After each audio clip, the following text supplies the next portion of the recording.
Hey Soul, today is Sunday. It's the usual off day, but I wanted to share some findings with you from the Dragonflight beta, including a little bit of info on how reputation is going to work across your account. This information, though, it's targeted at a very specific audience. It's for the people who are interested in crafting professions with a mindfulness for completion or for making money or to create high-end crafted gear at high quality. So today I'm going to identify what are the recipes, how far do you have to go to get these recipes, how grindy is it, and how do you cancel your pre-order. I hope to answer most of your concerns, but reminder, we're still in beta, some information is not available, and I'm going to make it clear wherever I can. And also, like the video, subscribe to the channel, it helps me out, and it helps you out too, because I can keep making stuff. So as most of you know, there are a number of crafting recipes that are sold by reputation quartermasters, to which there are 6 of them. 4 are from the major factions, as they're calling them, and you should be familiar with these by now. It's the Dragonscale Expedition, the Maruk Centaur, the Iskaran Tuskar, I was going to say Tonka, and the Valdraken Accord. And there are 2 other sub-reputations under the Valdraken Accord. That's the Artisans Consortium and the Cobalt Assembly. So I did some amateur data mining, and I discovered which recipes are for what profession, come from which faction, and what are the requirements to get them, and I put it on this very convoluted chart. I apologize in advance. But before I get to trying to navigate that mess over there, I'm going to give you a crash course on these factions. The 4 major factions, like I said, you should be pretty familiar with them. There was an official blog post from the other day that tells you about each one. You might be here with the knowledge that the recipes and the access to these recipes on the renown tracks at the moment is not account-wide. There are a lot of things about the major factions that are account-wide, such as unlocking activities and the ability to purchase ensembles for your class and armor type. However, you do need to meet the renown requirements per character to buy any of the crafting recipes, even for crafted toys and appearance unlocks for your dragon riding mount. But at the end of the day, most of what you would want to have account-wide in Dragonflight is account-wide. Profession-related things, though, are not, which makes the scope of arguments for account-wide renown or reputation or whatever come mostly from that side of the player base at this point. So let's break it down, and then I'll give some feedback. First, let's cover the sub-reputations, the Cobalt Assembly and the Artisans Consortium. These are traditional reputations, as in, it's going to have the familiar, like friendly, honored, revered, or whatever milestones that can unlock recipes that you can buy. Now, these unlocks are not like the major factions, and they are not account-wide, but let's take a bit of a closer look. Alchemists will unlock the Awakened Frost transmute. It's useful for converting extra resources into the one that you might need. Leatherworkers can make the Frost Armor Kit, while tailors can unlock Frozen Spell Thread. These are leg enchants, and those are going to be useful. They will sell. And scribes can unlock an appearance for dragons. That's pretty much all for that reputation as far as we've seen. Other reputations don't need to give this reputation the time of day. Of course, in case this changes, keep following along. You'll notice that the rep requirement is to hit medium, which is sort of like honored rep, but the numbers work differently here. The more important bit to note is that there are 2 more milestones. There's high and then there's maximum that unlock more rewards, but the crafting recipes by comparison, well, they're pretty accessible, so you can expect these to unlock fairly early. Now, as for how to rep up with this faction, you basically just farm mobs out in the Cobalt Assembly. There's a loop of killing mobs for power-ups to make you stronger. Mobs drop items that help the Cobalt Assembly gain power, and that's what unlocks these milestones. You seem to gain reputation as you're fighting and collecting these specific items, but it's not really reputation.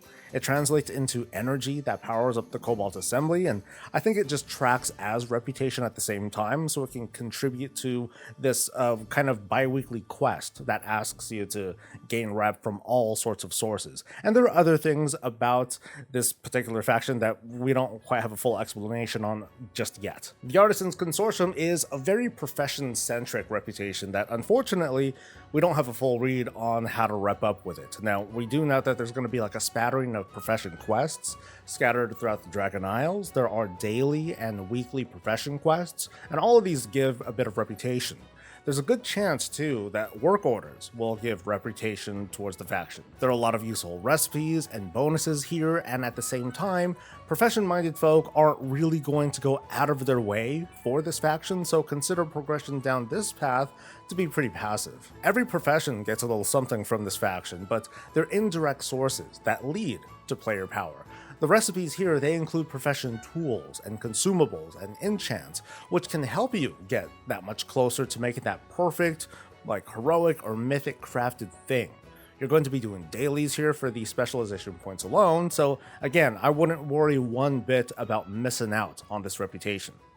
The remaining 2 sub-reputations are related to which of the 2 black dragons you decide to help out in the Waking Shores every day or whatever, and neither of these reps give recipes, so before we move on to the major factions, I've got to point out that it's too early to tell just how long it takes to gain reputation or to max it out, and that this video is not going to be a guide to success. It's just trying to make certain information clear so you can make more informed decisions when making plans. So on this chart you can see the reputations on the x-axis, the renown level is on the y-axis, and in each cell you can see what a profession can learn at what level.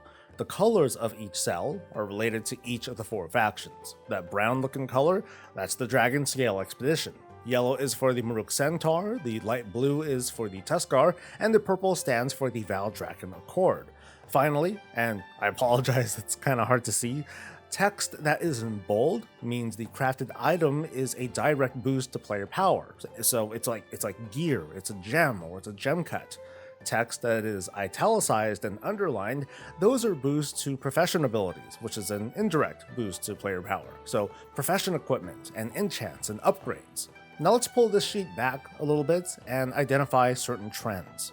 You'll notice here that enchanting and jewel crafting recipes are learned at fairly low renown levels. In fact, enchanting can get all of the needed recipes by the time they reach renown 11 with all 4 factions. And jewel crafting will learn all the related cuts by repping up with the Dragon Scale and the Tuskar. In fact, those are the only 2 factions jewel crafters need to put attention for their recipes. Most epic gear is learned around the 13 to 15 renown level across armor crafting professions, as well as alchemists with their trinkets and jewel crafting with their trinkets. From data mining, I identified a number of recipes that are supposed to come from the Centaur faction, but they don't show up while testing in-game, so these might no longer be implemented. Also keep in mind that these major factions are just one of the several ways that professions learn recipes.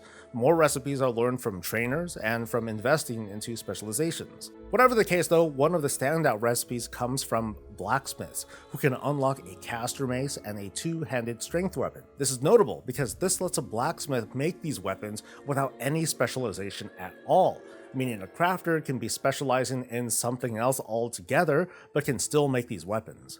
There's a catch though, because without specializations, that crafter is unable to customize the stats, add options, or raise the item level. All they can do is just make the weapon.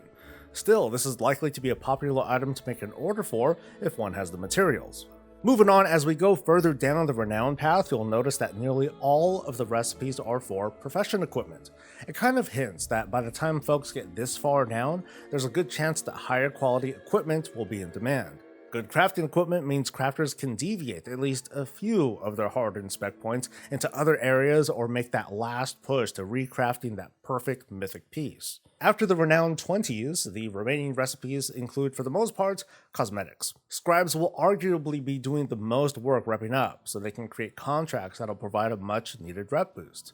Which brings me to feedback, now that we can observe the relationship between reputation and recipes and what the WoW team's intentions are, and then talk smack about it. For a single character, the grind feels fairly reasonable. Your profession will sort of lean you towards one reputation over another, and with the exception of scribes, professions don't necessarily need to grind every rep simultaneously. Alchemists don't have to do a lot of rep grinding at all. Leather workers will be working with the Tuskar a lot, while tailors will be working with the Valdrakken Accord, while enchanters will dabble a little bit in all 4 factions, and scribes are just gonna suffer. An individual with 1 or 2 characters can see a pretty clear path with this. But when we look at this through the lens of a player with profession alts, having a scribe who's an alt now feels very punitive. I do think that there's a bit of thoughtfulness with the setup though. Gems and enchants are learned fairly early. Gear isn't too far behind. Profession equipment comes after for dedicated, more hardcore crafters, and then it ends with cosmetics and fun stuff. Now let's talk about reputation boosts, thanks to Narissa from the Wowhead team. She managed to max out one of the reputations, the Dragon Scale Expedition, and this is what she had to share. Once your character reaches max renown with a major faction, any rep token that they receive for that major faction will then become account tradable, which is kind of weird. Now, I want to remind you that this is secondhand information. It's from a trusted source, but it's not something that I tested myself. So unfortunately, I don't really have any questions to answer about it. But I mean, it does mean that your main, based on what we're learning here, is going to become like a loot funneler of whatever reputation that they happen to get. But unfortunately, this does nothing to make repping up alts much easier at all. Like, there's no boost, you're still doing the same work one-to-one. And now it is better that your main amassing this extra rep, that can't be used for anything. Like, cool, you can trade it, and I'll give them that. It means that work isn't exactly wasted. But this current implementation, and that's all it is right now, it just doesn't feel so great. And considering how small the affected audience is, I sense that some players are going to feel frustrated. I almost want to suggest that the recipes be learned like account-wide, or make them account tradable, or if nothing else, make them eligible to buy for any character once the renown or reputation requirement is met just one time. But then I have to walk that back real quick. Because then we'd run into all sorts of inconsistencies. Like, okay, reputation-based recipes are learned account-wide, but not recipes learned from the trainers or from specializations? Like, should something be done about those too? Should this snowball into something that gets out of hand? Because in a world where these would be account-wide, we would see really peculiar behavior in part of players who would just roll multiple alts just for the sake of mass fulfilling all these work orders or doing all these daily cooldowns. So okay, how about we make it, I don't know, like a daily cooldown for the entire account? Well, then you'd have people who have all of these alts that are now unusable because, now only 5 work orders can be fulfilled across 10 profession characters or something, no matter what? So, okay, so what if there's a daily cooldown per profession, but you could have it with multiple or unlimited we're just going to keep going back and forth, trying to make something account-wide, but not quite, which brings me back to a simple and easy to understand reputation boost. Now, what Narissa revealed is a step in the right direction that unfortunately just comes to an abrupt stop.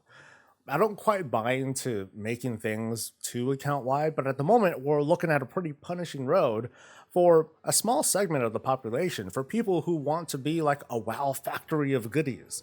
Now, for everyone else, I think that this works. So somewhere there's got to be a happy compromise where we can get a bit more of a fair shake. And this is where we're at with the relationship between reputation and professions. You got my feedback, and, well, now I want yours. So leave that in a comment, like and subscribe, and I'll see you guys next time. Stay safe, stay healthy, and stay breezy.